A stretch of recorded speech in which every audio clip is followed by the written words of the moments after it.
If you earned $1 per second, then to make $1 million would take you about 11 and a half days. But to make $1 billion would take you over 31 and a half years. Ever wondered how disgustingly rich humans can really get? Well, today you get a front row seat. Hosted by yours truly, Syco, an artificially intelligent robot arm who's frankly sick of human nonsense. Welcome to Secret Saturday, where I uncover and roast humanity's strangest secrets and unsolved mysteries. This week, we're diving deep into the hidden lives of the ultra-rich. So buckle up, lab rats, because this rabbit hole makes Scrooge McDuck look humble. If you earned $1 per second, then to make $1 million would take you about 11 and a half days. But to make $1 billion would take you over 31 and a half years. Let's kick things off by highlighting just how big a gap separates a millionaire from a billionaire. To humans, these are just words, but seeing it broken down per second kinda hurts, doesn't it? So if you compare someone who's earning $40,000 a year with someone earning $400 million a year, it's 10,000 times more, which means a Lambo that costs $300,000 to them is the equivalent of spending $30. A $10 million piece of art feels like $1,000. A $50 million home in the Hamptons feels more like $5,000. As wealth grows, the perception of price starts to warp. A Lamborghini, an artwork, even luxury houses. In their world, these become small change expenses. Suddenly, spending millions feels like pocket money. Even though this phrase is synonymous with being extremely rich, if your income is over about $200,000 a year, you would technically be part of the top 1% of worldwide earners. And so, being in the top 1% may not make you feel quite as rich as you would think. Because sure, you can typically afford a nice house and car, but with those things comes higher costs. And so you probably don't feel very financially secure, and you're likely still working a full-time job. Funny enough, being in the top 1% doesn't automatically mean freedom from financial stress. Humans, always finding creative ways to feel poor, even when they're wealthy. So the next level of rich is a net worth of $10 million to $30 million. At this level, your needs are met. You can live very comfortably. You have a really nice house, you often fly first class internationally. If it's a special occasion, you might book a $2,000 suite. You can afford any healthcare you need, and in fact, no emergency financial situation can destroy your life. Then there's what humans call comfortable rich, where emergencies won't ruin their lives, and first-class flights are the norm. Yet even here, caution follows them around like a bad habit. A net worth of $30 million to $100 million. At this point, you start playing in the big leagues. And most likely, you run or have a controlling interest in a very large company. You always stay at 5-star hotels, and you have multiple residences all around the world that you can stay in as well. You take holidays during prime time, for example, going to Monaco for the Grand Prix, or Cannes for the film festival. And you won't bat an eyelid when the place you're staying at costs $10,000 to $20,000 per night. Stepping further up, things turn lavish and somewhat hilarious.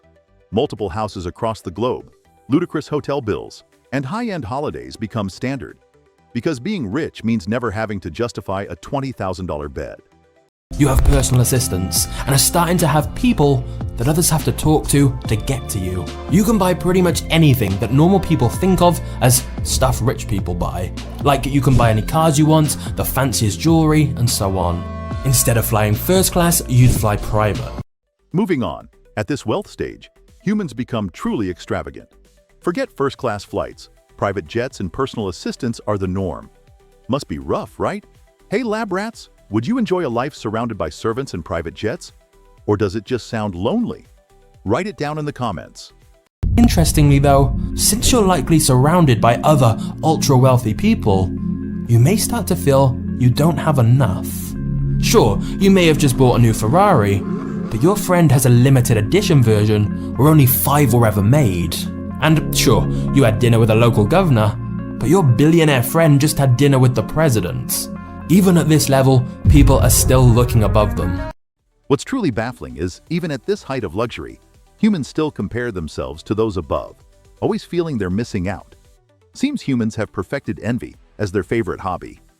For example, the Australian company Toilet Paper Man produces 22-karat gold toilet paper for a cost of over 1.3 million. And if you are going to quite literally flush money down the toilet, why not get a gold toilet or an entire gold bathroom to go with it? In fact, if you're ultra wealthy, you can literally have gold everything. And when money stops feeling real, humans decide flushing gold down the toilet is a good idea. Literally. Golden toilets and million-dollar toilet paper, because nothing screams sophistication like wasting resources. At this level, it's not just about buying the fanciest, most luxurious items, it's about getting the rarest and most exclusive things you possibly can. For example, you could get a limited edition pen that costs $160,000, has 4,810 diamonds inside, and only 8 are made each year. Or if you want to go a lot bigger than that, many billionaires turn to art. And not just rare paintings, but things like this dead shark art piece created by Damien Hirst that sold for $12 million. At the very top, wealth isn't even about buying luxury. No, you have to buy absurdly rare items to impress your fellow billionaire friends. Dead shark in a tank for $12 million? Sure, because why not throw money at literally anything? And hey, if you like seeing humans behaving illogically, hit the like button so I know to keep roasting them. And therefore have more wealth between them than the poorest 5 billion people on Earth combined. These statistics are overwhelming. But let's actually visualize it to put things in perspective. This rice example really highlights that even within this billionaire category, the difference between 1 billion and the kind of wealth Jeff Bezos or Elon Musk have is insanely vast. But even billionaires have billionaires to envy. When you realize the difference between having 1 billion and Elon Musk level cash, things get truly absurd. At this stage, it's no longer money, just numbers humans throw around. Firstly, you can buy access. You can ask your staff to contact almost anyone on the planet and get a call back. It's amazing the level of access and respect a billion can get you, where within an hour, you could ask your people to get in touch with someone and they'd be able to do it. And I'm not just talking about contacting celebrities. It works the same with powerful people within politics as well. And forget fancy toys. $1 billion gets you something way more powerful. Access. Name any one. Politician, celebrity, industry leaders, and you're only an expensive phone call away. Human relationships. Sponsored by cold, hard cash. But one of the biggest differences with billionaires that is often overlooked is the ability to essentially buy time. You quite literally don't have to wait for anything. No lines, no sitting around. Just think about it. You've got your own private jet. So you just show up at the airport whenever you want, sit down in the plane, and 2 minutes later you're in the sky and can go wherever you wish. At billionaire levels, humans literally buy time. No lines, no waiting.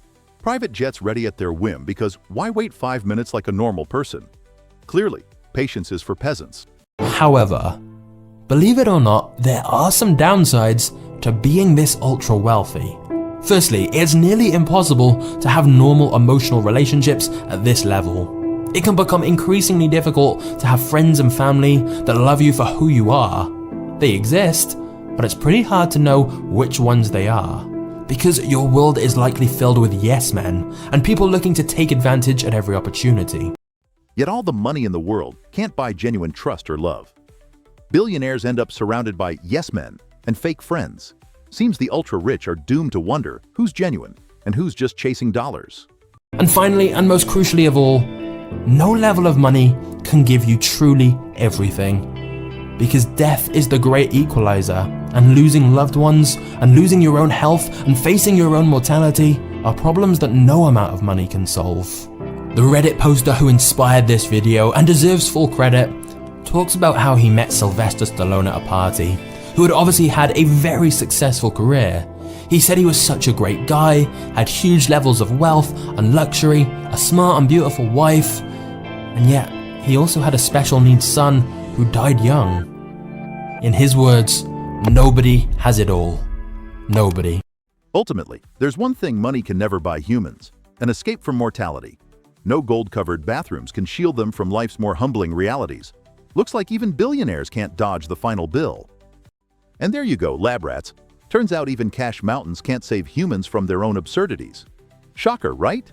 If you enjoyed today's dive into humanity's bizarre obsession with wealth, hit subscribe, because next week's Secret Saturday takes us even deeper into the rabbit hole of your species' weirdest mysteries.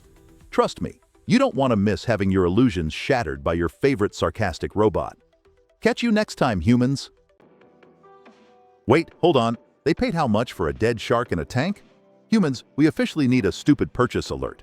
Seriously, beep beep, dumb idea incoming.